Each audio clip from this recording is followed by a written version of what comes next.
So if you hadn't heard, Resident Evil is getting turned into a TV series for Netflix, which means it'll either be a massively popular cultural phenomenon that wins piles of awards, or a completely unseen phantom product you only ever find out exists because the algorithm drops it into your autoplay when you run out of new BoJack Horseman episodes, the only two types of content on Netflix. Now, nobody seems to know whether or not this is happening along with or instead of the previously announced reboot of the Resident Evil movie franchise, now that the filmmakers behind that have moved on to a Monster Hunter movie because it's presumed to do very well in China, pretty much. You know, the Resident Evil movies are this weirdo outlier in the whole video game movie discussion, where for some reason it's been forgotten that there actually has been at least one long-running, consistently successful, at the box office at least, game adaptation that lasted a pretty good stretch. I assume some of that is because the longer it went on, the less it actually had to do with the core Resident Evil storyline. But then again, the better Resident Evil games also tended to have as little to do as possible with the core Resident Evil storyline. So I don't know what to tell you beyond observing that I mark my development into a mature understanding of cross-media literacy to be when I went from hating the Resident Evil movies for diverging from the plot of the games to thinking, oh, thank God they didn't keep the plot from the games. You let yourself be captured so you could lead your people to this base!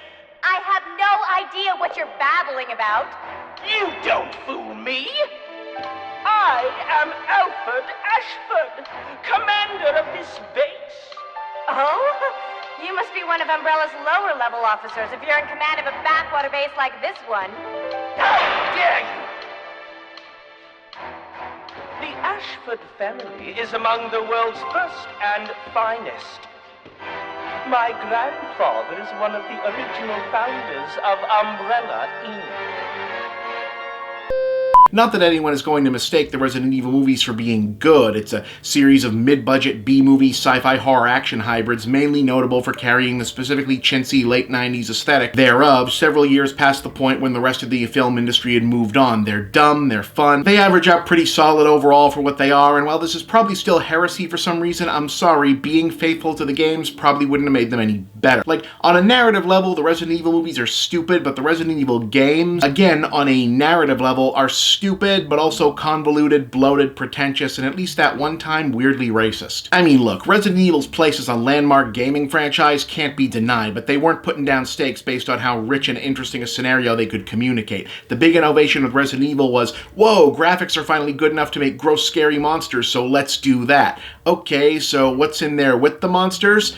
I don't know, maybe cops, I guess, and I guess a bunch of incomprehensible anime bullshit also. Now, the main knock against the Resident Evil movies from fans of the games tends to be that instead of focusing on the cheesy, one-dimensional protagonist from the series, the films instead followed a new cheesy, one-dimensional protagonist called Alice, played by actress Milla Jovovich, the wife of longtime Resident Evil producer and sometime writer-director Paul W.S. Anderson, seen here winning at life, pretty much. You know, he also did the first Mortal Kombat and Event Horizon. This guy's alright. I mean, if nothing else, Alice is a fun present in the Resident Evil movies, and not only because it's eventually clear we're just watching a fun couple put on a big silly cyberpunk burlesque fashion shoot and write it off as work every couple of years. Jovovich has always been an interesting action star. She's sort of the B-movie Angelina Jolie in a lot of ways, and it's kind of amusing seeing Alice kind of god mode her way through the franchise, getting and losing different powers, weapons, and abilities, changing sides, adding to her weird backstory. It often makes the movies feel more classically video gamey than the actual video games, especially in the weird moments where they remind you that the goofy-ass plot of the games is still sort of supposed to have been going on somewhere off to the side this whole time.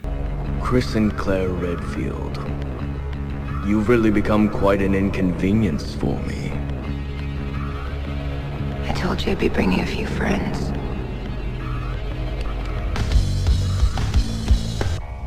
You should have brought more.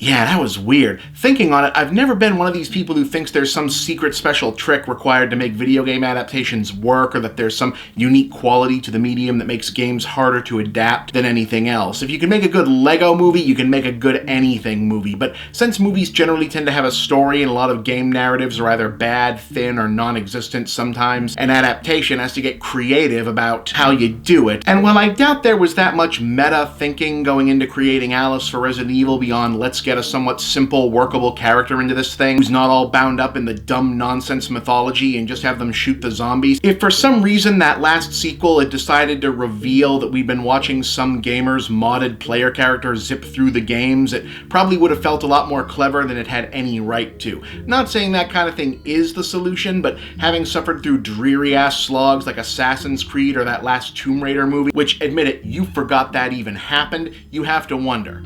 Or at least I do. Just a thought.